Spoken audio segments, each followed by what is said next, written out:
Bienvenidos a Comics versus Charlos, espacio donde daremos consejos amorosos. ¿O no? Tal vez no.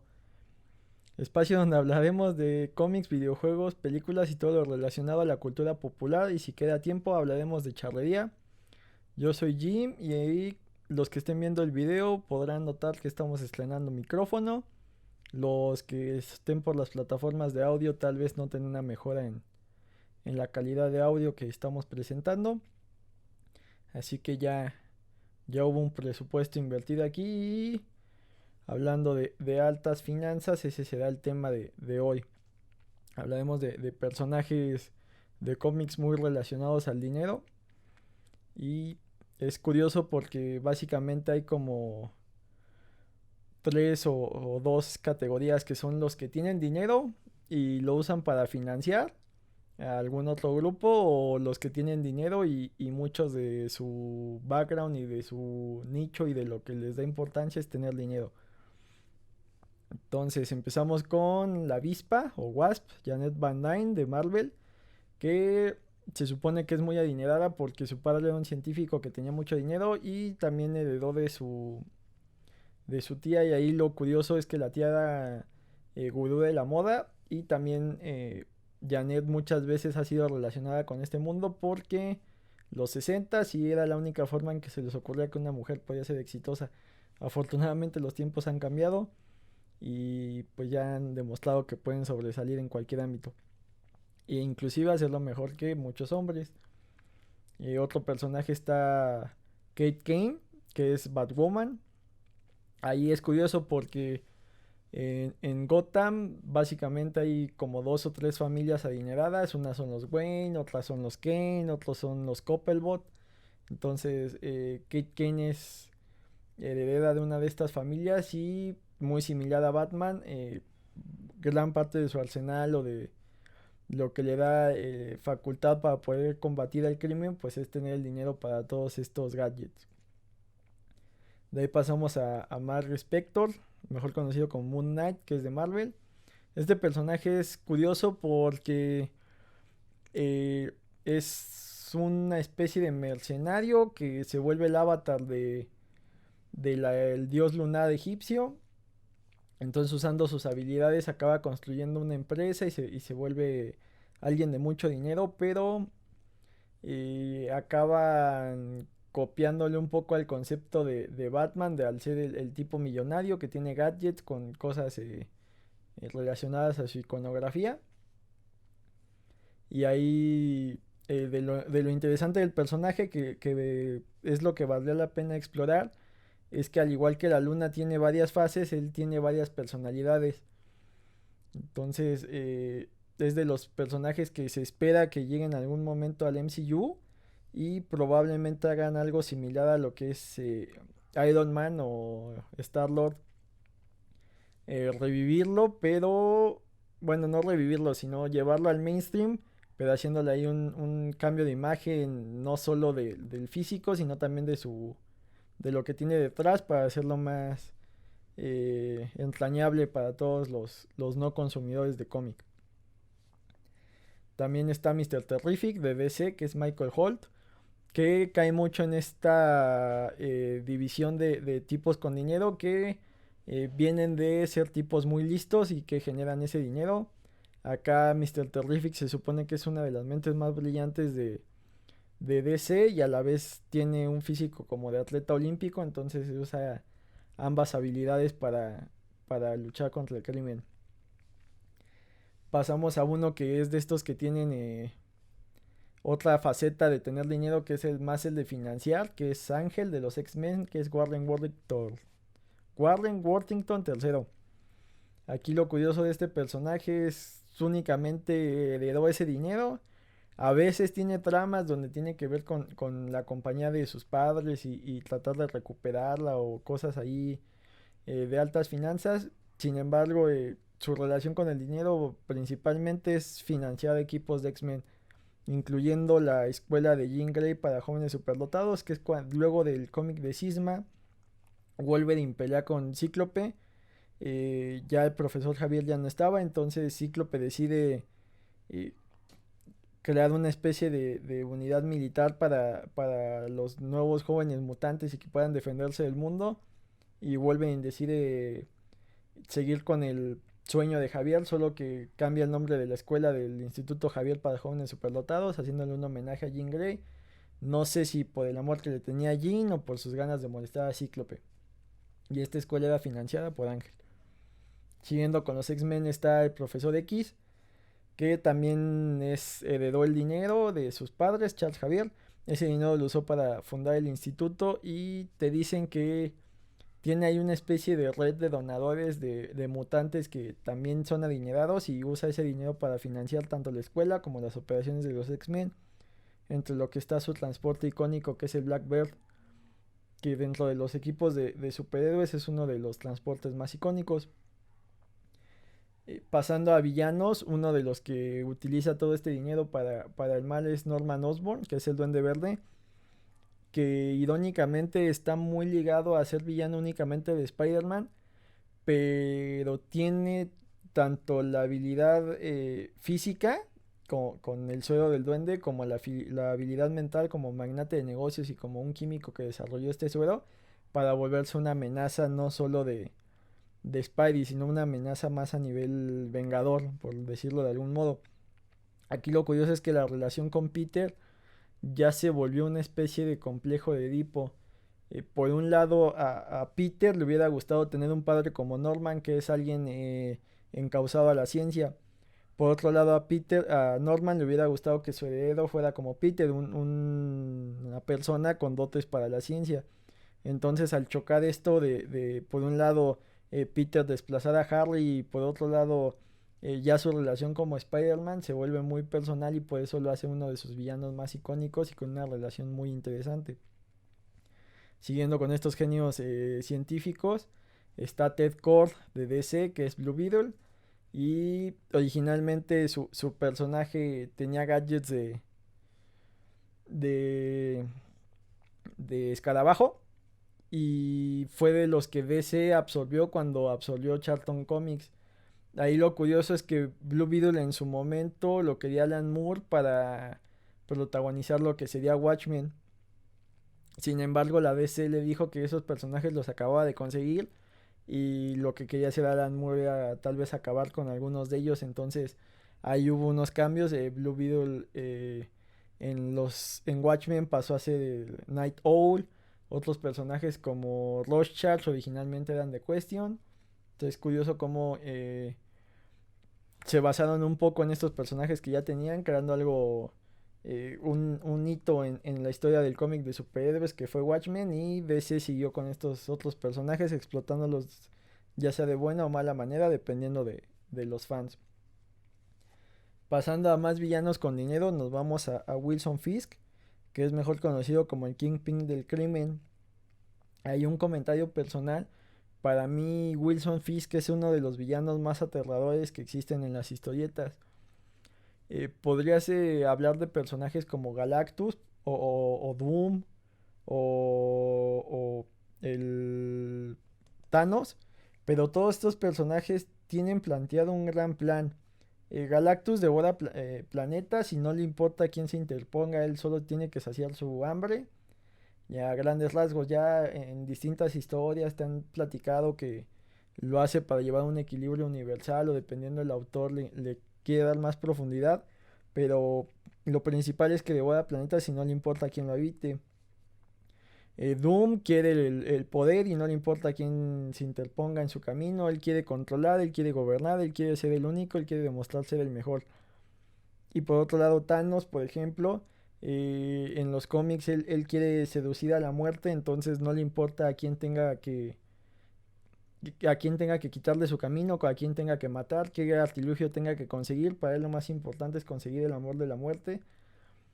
Y están enfocados los tres a sus grandes planes. Pero Wilson Fisk es un villano que puede acabar haciendo las cosas personales. A él no, si bien no le importa quién se interponga en su camino, cuando alguien lo haga, va a buscar la manera de destrozarlo, pero no únicamente para él conseguir sus metas. Él va a buscar la forma de destrozarlo, ya una especie de venganza, una especie de sadismo bastante loco, que creo que desgraciadamente está más aterrizado a los villanos que existen en la vida real, mientras que los otros son hasta caricaturescos. Fisk está muy bien escrito le ha provocado pérdidas horribles a personajes como Daredevil. Indirectamente fue el que acabó con el matrimonio de Peter y Mary Jane. Entonces, es de estos personajes que por su diseño y por ciertos factores pareciera ser ahí simplón, pero ya que lo analizas, en mi opinión personal, si esto fuera el mundo real, a mí el que más terror me daría sería Wilson Fisk. Y un personaje similar, pero guardando distancias, en DC tenemos a Lex Luthor. De las cosas que más me agradan de Lex Luthor es que no tiene un nombre de alter ego. Muchos personajes, ya sean héroes, villanos y demás, tienen un sobrenombre. El mismo Wilson Fisk tiene el sobrenombre de Kingpin. Pero en el caso de Luthor es curioso cómo no entra en este juego de tener un nombre, un alter ego. Él es Lex Luthor y siempre será Lex Luthor. Es bastante interesante cómo tiene la fachada de hombre de negocios de Metrópolis y básicamente toda la ciudad trabaja para él, lo cual hace que se cree un equilibrio entre él y Superman, ya que Superman no puede ir a acabar directamente con Luthor a pensar de que sepa el mal que hace, porque acabar con él sería básicamente acabar con la ciudad, acabarías con los empleos, acabarías con muchas cosas. Eh, es un personaje gris y originalmente parecía ser el villano icónico de Superman y ser algo plano, pero conforme lo han ido desarrollando, pasó a ser una especie de salvador, pero está centrado en salvar al mundo a su imagen y a su forma de verlo, y eso hace que choque con algunos héroes o a veces hasta sea su aliado. Eh, eh, Dependiendo de dónde se revise su origen, a veces viene de que provocó un accidente a sus padres, cobró el seguro y de ahí empezó su fortuna. O viene netamente de que el tipo es un genio nivel Batman, nivel el mismo Mr. Terrific, que crea mucha tecnología y de ahí vienen sus recursos. Entonces es curioso porque a nivel villano sería una contraparte, digamos que un reflejo oscuro de lo que podría llegar a ser Batman, de lo que podría llegar a ser un Iron Man. Y muchas veces se ha visto representado nada más como el tipo con dinero que quiere acabar con Superman, pero es un personaje más complejo de lo que deja ver. Otro personaje igual que podría haber heredado o viene de sus conocimientos el tener dinero es Emma Frost, que es de los X-Men, regresando a Marvel. Ahí algo curioso es un personaje que tiene poderes psíquicos, entonces muchas veces se le acusó que su intuición de los negocios y cómo lograba que su compañía siguiera creciendo venía de utilizar dichos poderes para enriquecerse, de leer mentes, de manipular gente para que sus negocios crecieran. Originalmente se presentó como una villana, pero con el paso del tiempo y gracias al amor que le tuvo a Cíclope, básicamente se acabó convirtiendo en su pareja y en una defensora más de la causa mutante, pero es de estos personajes ambiguos que si bien parece que está del lado de Los Ángeles, no tiene problemas en portarse como un demonio, entonces lo hace bastante interesante y bastante divertido de leer. Siguiendo con Marvel está el ejemplo de Danny Rand, que es Iron Fist. Eh, Acá no hay gran trasfondo con el dinero, nada más se dio las industrias Rand y él medio se hace cargo, pero pasa la mayor parte del tiempo siendo Iron Fist.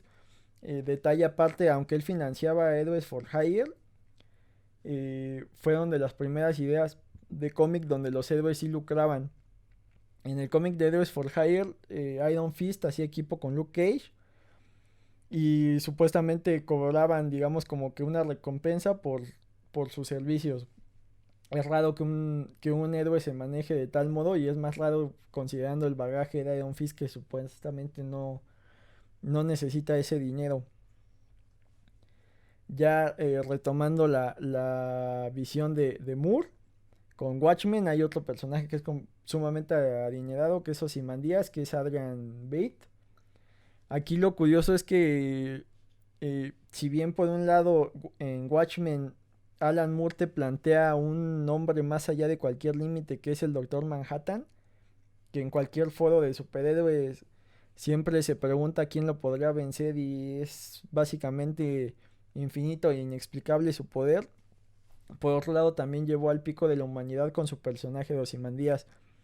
Es un tipo muy muy inteligente y aparte físicamente fue más allá del nivel que cualquier humano hubiera alcanzado. En una de las escenas del cómic de Watchmen intentan atacarlo, le disparan y puede atrapar una bala con sus manos desnudas entre su habilidad física y su cerebro que calculó la ruta de la bala. Entonces, utilizando todos estos conocimientos, acabó volviéndose un tipo sumamente millonario y ahí dando un poco de spoilers, acaba volviéndose una mente maestra que acaba inclusive engañando a tipos como el Doctor Manhattan.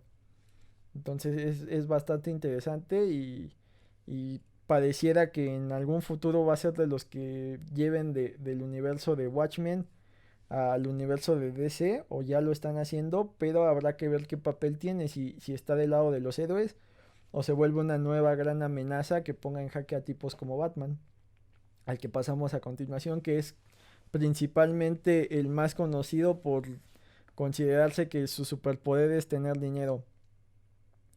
En las chicas superpoderosas, por ejemplo, había un personaje llamado Princesa que quería ser una chica superpoderosa más y a base de gadgets y a dinero consigue, digamos que, tener cierto poder. Y Bellota le dice que el dinero no es, se puede considerar un superpoder y ella le responde que obviamente no conoce a Batman, ¿no? Bruce Wayne hereda la fortuna de sus padres, Thomas Wayne y Martha Wayne. Y eh, supuestamente él está a cargo de las industrias Wayne. Cada vez se le ve menos en ese papel dependiendo el escritor. Muchas veces le relega ese lado a Lucius Fox, que es principalmente el que está encargado del área de tecnología, pero Bruce se supone que es el presidente de la compañía y que anda al pendiente y también se dedica muchas veces a mover la contabilidad y hacer ahí unos tejes y manejes raros para que eh, los socios y demás no se den cuenta de que él está asesorando y financiando a Batman. Detalle aparte, en algunos cómics mencionan que básicamente ya todo el mundo en Gotham sabe que Batman es Bruce Wayne, pero que nadie tiene la forma de comprobarlo, por eso no se convencen al 100% de que él sea Batman. Eh, en series como en Gotham, muchas veces se utiliza este dinero para pantallar, para demostrar, para conseguir cosas. En el mismo universo de Nolan, usaba ese dinero como para presumir y desviar la atención de quién era realmente. Entonces, es este modelo ya, básicamente muchos personajes acaban siendo copia de Batman en este modelo de ser alguien con dinero que utiliza ese dinero para financiar ya sea una baticueva. De hecho, curiosamente, Green Arrow, que es otro personaje igual de DC que tiene mucho dinero, que es Oliver Queen, acabó siendo una especie de copia de Batman. No sé por qué los autores decidieron que su base se llamara la Cueva Arrow, cuando pudo haberse llamado el Carcaj, que es donde guardan las flechas. Y en Injustice, el personaje de Harley Quinn se acaba burlando de él por no ponerle ese nombre, pero vamos, no sé si los autores querían replicar el éxito de Batman, pero más que una aspiración, acabó siendo una especie de copia. Con el tiempo, Oliver Queen consiguió su propia personalidad y curiosamente se volvió el emblema de las series de Warner para DC y distanciándose de esto de Batman, aunque en esas series muchas de las quejas es que el personaje pareciera ser más un Bruce Wayne que un Oliver Queen. Oliver Queen se acaba diferenciando en que es un poco más juguetón, menos sombrío. eh, el personaje de Batman suele ser muy serio y el personaje de Green Arrow juguetea un poco más, coquetea un poco más, entonces acabó encontrando su propia voz, aunque bien parecía una copia. Y de ahí pasamos a técnicamente el último de la lista, aunque hay unos casos aparte que quiero mencionar, que sería Tony Stark. Eh, Tony Stark sería una especie de reflejo de Batman en Marvel. Es un personaje que todo se basa en el dinero que tiene. muchas de sus tramas y mucho de lo que gira alrededor de él es como Industrias Stark es atacado por alguna otra empresa y él tiene que hacer lo necesario para no perder su imperio y por ende seguir siendo Iron Man y poder ayudar a los demás. Es curioso que ahí a lo largo de los años, conforme se va desarrollando su historia, se ha llamado Industrias Stark, Empresas Stark, todo lo que se les ocurra con Stark y nombre de una compañía importante ha pasado por ahí Tony. Y también ahí entra en juego otro conflicto que es cómo gana el dinero.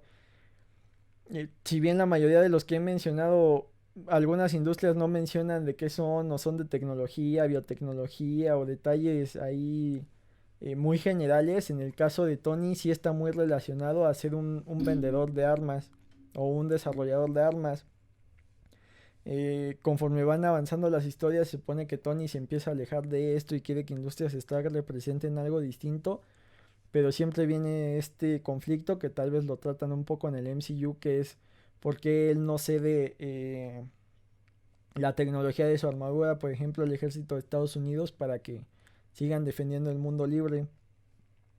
Otra queja, por ejemplo, que hay hacia Tony es que no crea armaduras para sus compañeros Avengers.